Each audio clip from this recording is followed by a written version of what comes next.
Everybody. Thank you so much for coming out tonight. I'm Simon Vozik-Levinson. I'm an editor at Rolling Stone magazine, and I'm about to be joined by a very special guest. This is one of the most influential figures in hip-hop in the last 10 years. This is a man who defines the term "we the best." I'm talking, of course, about the legendary DJ Khaled. Now, Khaled is someone who has an incredible catalog. I was listening to some of his back music on Apple Music last night just to refresh my memory, and it's incredible how many hits this guy has. And in fact, he's about to bless us with another one. His latest album, he has a new album, I Changed a Lot, coming out this Friday, so there's still time to get those pre-orders in on iTunes. And without further ado, Khaled, would you like to join us?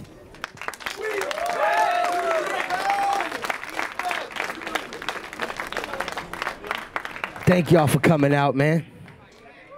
So, Khaled, I need that gold. That's the new gold apple. Yo, Jay, find out how much one of these costs, because I need to get this one. I need to get a new laptop. Looks nice. So, Khaled, how are you feeling tonight? I'm blessed. I'm from Miami, so, I got the chinchilla on. It's cold weather. It's cold weather. I'm not used to it, but I'm excited, man. The release is this Friday. Feel free, if y'all love this interview and you love what I'm doing, feel free to pre-order the album today on your iPhones. Thank you. I appreciate it. So, that's what we're here. Right, okay. So this is very exciting in the music world that you have a new album coming out. And, the album is a little bit of a surprise. You actually only announced it about a week ago, right? So tell us a little bit about that. Yeah, I wanted to do more for my fans. It's been like 10 years I've been giving the fans and myself and just the love of music anthems, you know what I'm saying? And this album, I wanted to give y'all more music before I gave y'all the date and the album. So, I started off with They Don't Love You No More with Jay-Z, you know what I'm saying? Rick Ross, Meek Mill, French Montana on a record. Then I gave you Hold You Down with Chris Brown, August, Future, and Jeremiah. That went #1, thank you. And then I came with How Many Times, with Chris Brown, Big Sean, Lil Wayne, top 10 record in the country. And now I decided to drop 2 singles at the same damn time because I wanted to excite my fans before I gave the date out. So I dropped the 2 singles, Gold Slugs and You Mine, one with Trey Songz, Future, and Jeremiah. And then I teased the song at the end of the You Mine video, and then Gold Slugs with August, Chris, and Fetty Wap. And the reason why I wanted to drop 2 singles, I wanted to challenge myself, and I wanted to challenge radio, but this was all for the fans to get more. And then I announced the date, and I dropped 2 videos at the same time. So, I'm thinking about when I was listening to Jay-Z or Biggie or Nas, when I was, I'm still young, but when I was real young, how excited I was to hear Hypnotize, how excited I was to hear One More Chance, how excited I was to hear the Nas Hate Me Now, how excited I was to hear, any Jay-Z song, you know what I'm saying, and seeing the visual. So I wanted to take all our favorite artists, and I wanted to give you 2 songs at the same time, 2 videos at the same time, and then boom, the album come out next Friday. You know what I'm saying? So, you know what I mean? I think it was important. And not just that, I feel like my fans expect me to take it to the next level because they know that we represent the best because we the best. Absolutely. Now, so... By the way, this is Rolling Stone and Apple connection. This is big. This is big. Historic. This is major. Now, the language for this event refers to you as the ultimate hip-hop curator. I think that's a good title. Is that how you see yourself? Are you a curator? I look at myself as how can I say, a young icon, a young mogul, somebody that inspires the young world. Like I said, when I was coming up, I remember Puff Daddy, and still know Puff Daddy, and look at his success. Meaning as in, man, this man got a record company. He's an artist. He produces. He has his own clothing line.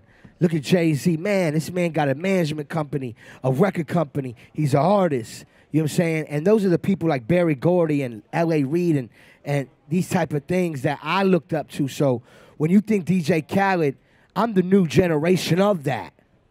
You know what I'm saying? And it's important that we educate our new generation in the young world, because when I was coming up, those people were praised and we loved them, and magazines and networks praised them. Nowadays, magazines and networks, they're not praising us. And when I say us, the young world and us and me as a mogul, and I feel like they need to be educated. That's why it's important that we sit here today to educate the young kings and queens. You know what I'm saying? So I look at myself as an inspiration because I'm inspired and I want to inspire y'all. Yeah, absolutely. I mean, you're absolutely inspiring. What do you want to educate people about? What do you think is not being covered enough? I mean, I want to educate people when it comes down to my music. You know, it's a difference of people having features and a good song. When you get a Khaled record, just know you're going to get an amazing song. There's plenty of people that might have some of these features that I have, but their song is not as good as mine. You see what I'm saying? So, you know, when somebody thinks that this is just easy, nah, it just don't happen.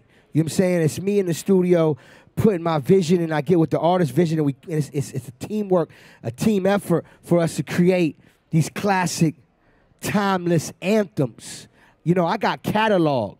You know what I'm saying? If I wanted to drop a greatest hits, I could do it. You know what I'm saying? Some artists and producers and they or DJs or whoever in the music game can't make it past the first single.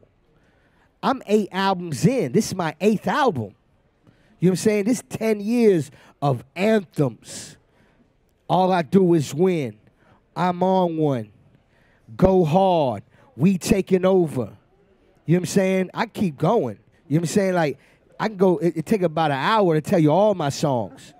But what I ain't trying to be cocky or nothing. I just know this is the platform that I can express my passion to y'all on a one-on-one tip instead of you seeing me on a video or at a radio station interview. You know what I'm saying? This is an opportunity for me to speak what I always wanted to speak.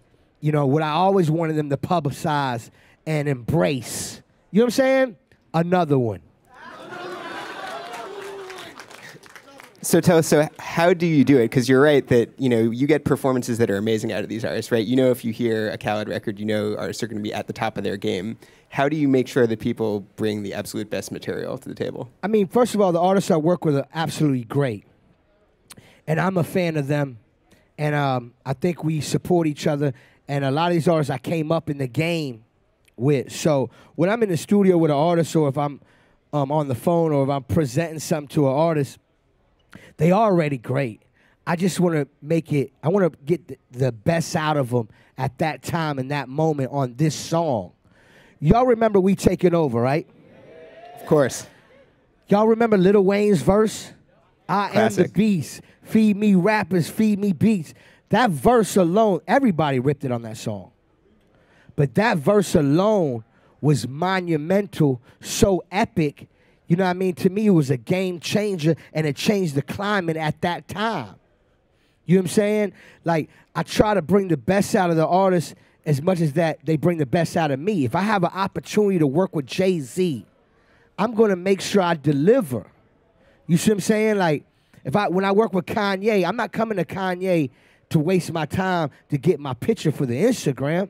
I'm coming there to make sure we make serious history. You remember Kanye on Go Hard? Do you know the talk game on there? Do you remember Nas, Scarface, a song called Hip Hop I Did? I don't know if y'all know about that. It was, you know, something that was important for me to give to the culture and take it to a next level. So I try to bring the best out of everybody. And I think when the artists work with me, they know I'm going to hit a home run, and they know I'm going to bring good energy. You know what I mean? Do you ever have to give these guys notes? You ever have to say, you know, Kanye or Rick Ross or Jay-Z, you know, you could have gone a little harder on that verse, or maybe you should do it a little differently this time? I mean, I wouldn't say I would have to give them notes, but I would say I would bring them some amazing energy where you can hear it in their voice. Some records, if it's an energy record, you hear the aggression more than you usually hear it. You know what I'm saying? What, you ain't got love for me? You know what I'm saying? Like, you know, them type of energies, is an energy that I bring when I walk in the room. You know what I mean? And I think that I bring a special energy. You know what I mean? A special vibe. And how do you know when they've hit that vibe? Can you just hear it? Can you hear the energy? I mean, the excitement when the record's done, the excitement when they hear the idea, the excitement when they're in the booth, the excitement when I release the record. You know what I'm saying? You know, when you imagine when you release the record and you get the call from the artist, like, man, they loving it. And, you know, I'm like, I'm so grateful to even have you on the record, for you to call me and tell me, man, I just heard the record on the radio, man, the video looked crazy, I'm getting crazy calls. That's like, to me, the trophy, the ring, the championship. Like, we made it, we did it. Another one. Has there ever been a record that almost happened, that you wanted to happen but it didn't quite work out, that's still out there that you wish it could happen someday? I mean, I didn't start on something that didn't happen. When I start on something, I'm so determined to make it happen. Like, each record has a certain story behind it. You know what I mean? Like, when I work with, you know, Jay-Z's my friend. And, you know, when I made They Don't Love You No More with him, it took me years to get him on a record. But secretly, I never told the world this, but, you know, I live in Miami. And I came to New York, and I stayed here for a whole year and made sure that Jay-Z felt my presence until I got them vocals on a record. Like, I was determined. Like, I ended up playing basketball at Rucker. I ended up going to Marcy Projects. Like, I want him to feel my presence. You know what I mean? So when I seen him, you know, every time I see him, I'm like, yo, I need that verse. You know what I'm saying? Like, you know, I wanted him to understand that I'm not taking no as an answer. Like, I'm going to go hard. And, you know, it's things like that not just music. I think in life you should be determined to do whatever you have to do in a positive manner to get your goal and your dream accomplished. So it's determination, you know? It's inspiring when you talk like that. Have you ever thought about writing like a self-help inspiration kind of book just to sort of put your wisdom out there for people? I mean, you know, when the time comes, you know what I'm saying, I wouldn't mind putting a book out. If I named a book, I mean, if I did a book, it would probably be called They Told Me No, I Told Them Yes. You know what I'm saying? That might be the book, you know? Right. So let's talk about that song, They Don't Love You No More. It's as you say, it's a classic Khaled record. You got some amazing performances out of those guys. That song is about when you reach a certain level of success and you find that people, maybe they're not there for you, they turn their back on you. Is that a feeling you can sympathize with? I mean, everybody can relate to me. That's another thing, too. When I make these anthems, I make sure it's records that we can relate to. They Don't Love You No More, I feel like it's a record where, you know, it's like, imagine you in school and you and your homeboy, your homegirl, and y'all worked together to graduate, and y'all studied every single day, and y'all helped each other every single day of your life. You know, push your man or push your homegirl. We got to win. We got to do what we got to do to graduate. You know what I'm saying? And then when you graduate and they got what they needed from you at that time, well, not that time, that 10 years of time. You know, it's a different talk when you put years behind it. And then they act like they don't know you. They act like they don't need you. You know what I'm saying? And that's when you hit them with, what, you ain't got love for me? All the stuff I've done for you? I'm not the type of person to tell what I've done for somebody. That's not my style. But there is a time when it gets out of control.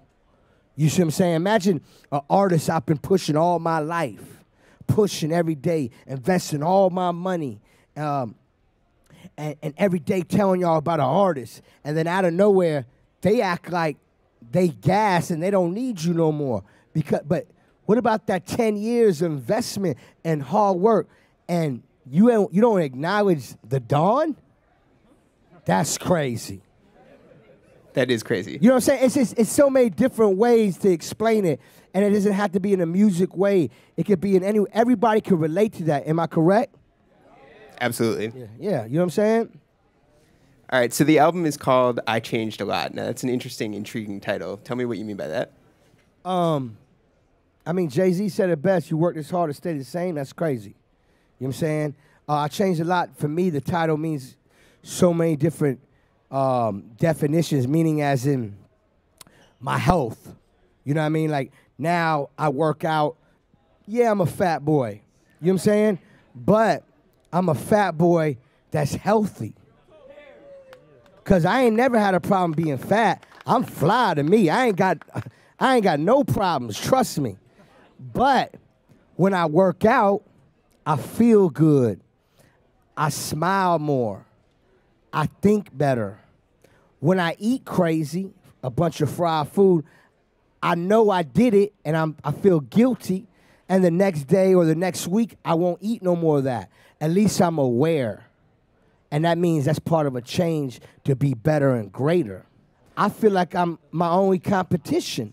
So I challenge myself by giving y'all more music, 2 singles at the same time, 2 videos at the same time, not telling y'all the release date till it's time. You know what I'm saying? It's so many different ways. And, you know, also I changed by keeping my circle tight. You know what I'm saying? Not letting no negative energy allowed in my airspace. If you have negative energy, I'm not rocking with you. You have to exit the door. You can't be around me. If it ain't good vibes, I don't want to be around you. You know what I'm saying? Like, I just don't. I want to be happy, man. I want to live life. I work so hard. I've been through so much in my life. That's a whole nother story. You know what I'm saying? And life is real, and we should be very grateful that we have it. So I changed by meaning as in I'm more grateful, and I've already been grateful. I'm super grateful for life. God is the greatest. So let's talk about the ways that you've changed over the course of your entire career, because you've been in this game for a long time. Tell us about how it first started for you, how you first got into the music industry, what your mindset was, what your goals were. When I first got in the game, man, I started in a garage.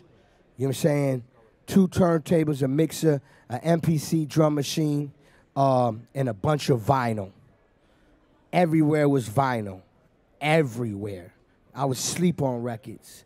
Posters of KRS-One, Tribe Called Quest, Pete Rock and CL Smooth, Biggie, Jay-Z, Nas, you know what I'm saying? Buju Banton, Bob Marley, you know what I'm saying? Garnet Silk, you know what I'm saying? Like Dennis Brown, you know what I'm saying? Isley Brothers, Bob James, Sam Cooke, you know, Parliament Funk. Like, I lived this, man. I came up in a special time. I come from a special cloth. You know what I'm saying? So when I started in the game, I always said, man, I want to be the greatest DJ. You know what I'm saying? And my younger days and now, I feel like I'm the best DJ in the world. You know what I'm saying? And at that time, you know, my favorite records were the Cut and New Tricks, who was Run DMC, Peter Piper, LL Cool J, Rock the Bells. And at the same time, I was making beats, and I started in the game. I was called the Beat Novocaine.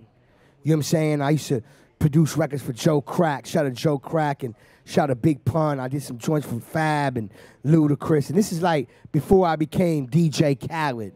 You know what I'm saying? This is all out the garage. You know what I'm saying? I remember giving a beat CD to my brother Clark Kent, that's a friend of mine, to give to Biggie Smalls. You know what I'm saying? Because he was DJing for Biggie at that time. You know, these stories is what made me who I am today. You know what I'm saying? So from ripping the clubs to having the #1 radio show for like 17 years in a row. That's right. And before 99 Jams, Mix 96, Pirate Radio, Underground Station, Straight the Mud. You know what I'm saying? I DJ 7 days a week, 24 hours around the clock. When you jumped in the car, you heard DJ Khaled. When you left the car, you was going to the restaurant, you heard another car playing DJ Khaled. When you jumped back in the car, you heard DJ Khaled. You went to bed and woke up, you still heard DJ Khaled. I'm not lying. I used to live in the pirate radio on the floor. Everybody else wanted to go to the club or hang out and do that. I wanted to be on the radio. And in Miami, they heard my voice. You know what I'm saying? They were like, who's that? Then they see me in the club. who's that? Every time I DJ, I made sure when you left that club or you heard me on the radio, you was talking about DJ Khaled. You know what I'm saying? And it connected because I went to every hood, every city, from Brooklyn to Miami to Jamaica. It didn't matter where. And back in them days, we ain't have Instagram. We ain't have Twitter, so this is all word of mouth. Yo, there's a kid named Khaled. He just ripped the club down. He's a problem. He talks crazy on the mic, and he don't see nobody. Oh, man, you heard this record, man. This kid Khaled got something. Oh, you heard this tape. That was word of mouth. Nowadays, we have these technology, and we should be so grateful for this because if we imagine if Biggie had an Instagram, or Bob Marley, or Nas back in them days, or you know what I'm saying, like Jigga in the projects with his Instagram, and we could see these moments. You can see it now, and back in them days, it was word of mouth. You know what I'm saying, and that's how DJ Khaled became word of mouth, and the people made me. You know what I'm saying? They made me. You know what I'm saying? And I ain't stopping. That's why I go hard for my fans because that's who made me. I don't care about critics or people that supposedly know what we live in our culture. They don't know. You ain't never come talk to me and ask me, so how you know? Did you ask him or her? No, you didn't. You in a room by yourself trying to figure it out and guessing. Nah, not DJ Khaled career. You better know my story. I can say as a critic, that is like a pretty accurate description of how critics are. We're alone in a room. Yeah, but it's not all of them. You know what I'm saying? But the only reason why I'm so into that right now because it's been 10 years of DJ Khaled, and I feel like the people I named that I look up to at this day and time, you don't think DJ Khaled deserves a cover of a magazine and being praised homage? Come on. I'm not saying I haven't got one, but I'm saying is, come on.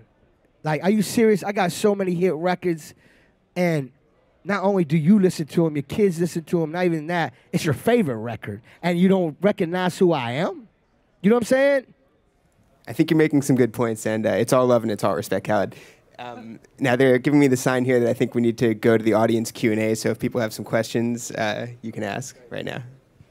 Yo, DJ Khaled, what's up, man? I've been a fan of yours since 6th grade when you was on WEDR 99 Jams in Miami. So your story, like, I've been seeing you grow as I've been growing. To see you here now, just proves to me that through hard work, man, you can make it. So thank you so much for this moment, for working hard, putting Miami on the map. Because like you said, one city at a time, we taking over. I know Akon was one of like your first artists or whatnot.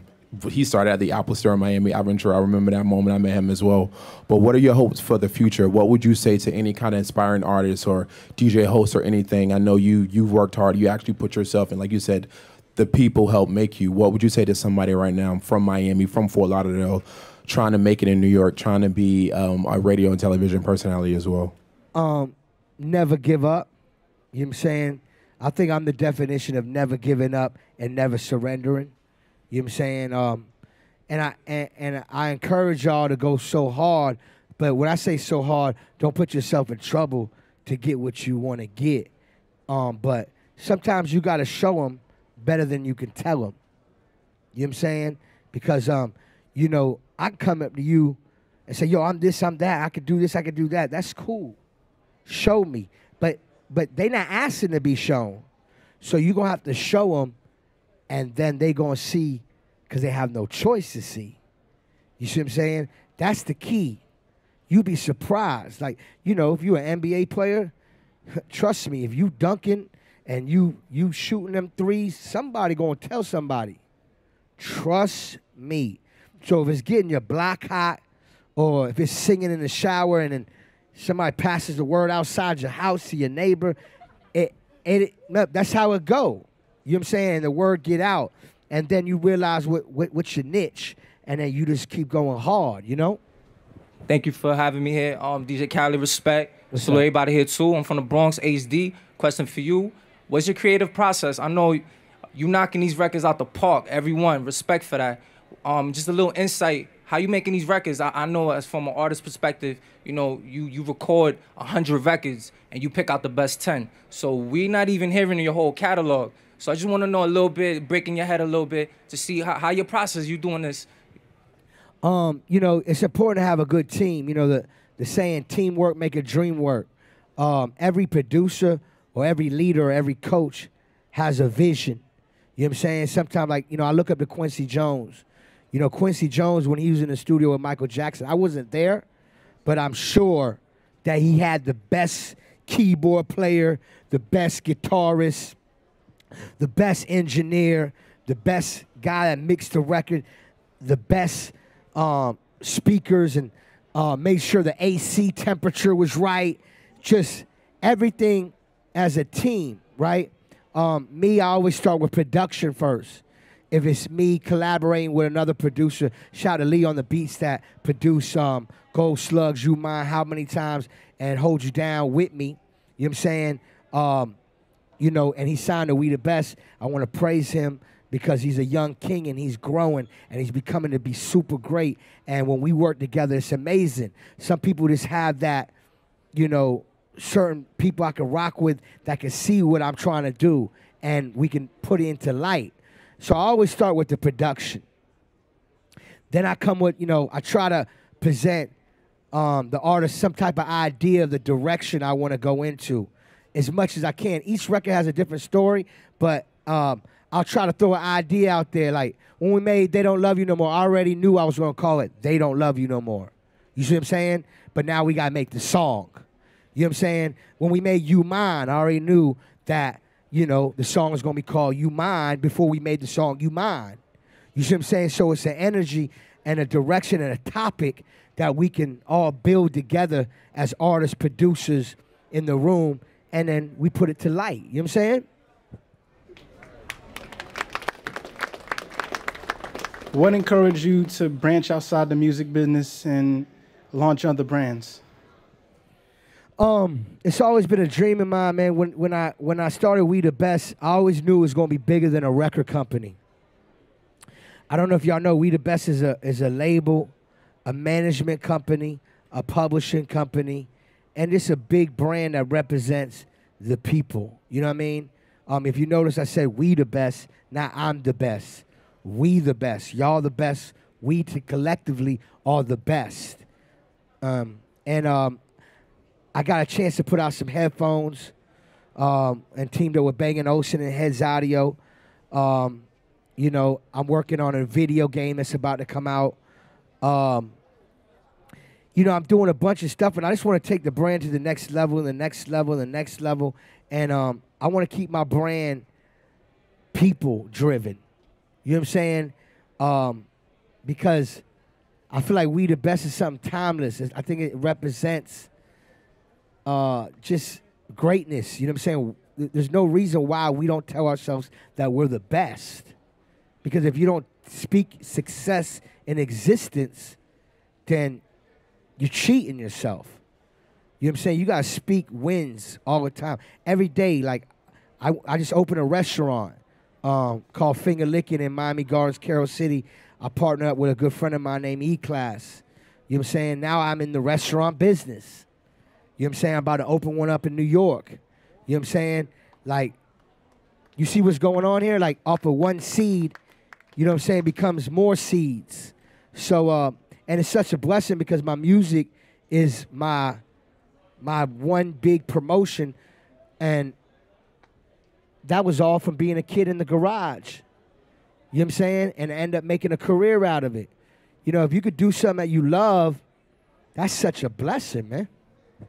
Hey, I'm a big fan. I already pre-ordered the album. Some of my friends are pretty ignorant towards what you do in your music. They say things like, oh, since I don't hear his voice on the track, I don't think he had anything to do with it. What would you tell them that you do?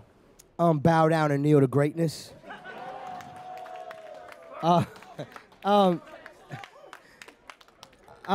mean, you know, them people never really bother me. And if I ever let them bother me, I wouldn't be who I am.